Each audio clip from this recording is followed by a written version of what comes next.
Hey! We got another tutorial for you. Today, we are going to learn how to connect your Shippo account with Return Prime to automatically create return labels. Let's get started.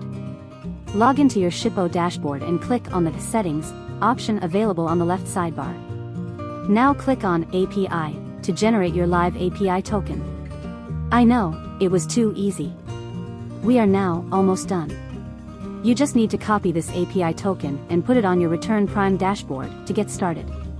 So on your Return Prime dashboard, go to Settings and then Logistics. Here, you will see a big list of all logistic partners available to connect. Find Shippo from the list and click on the blue Activate button next to it.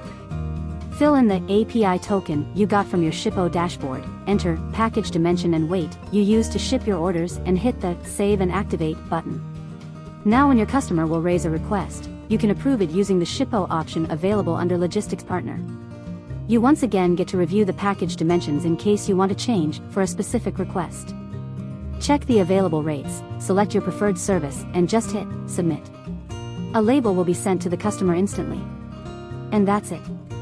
Thank you so much for watching. If you have any kind of questions, issues during the process, feel free to drop an email to us at help@returnprime.com or make use of the live chat option available on your Return Prime dashboard, and we promise to ensure everything is up and running for you instantly.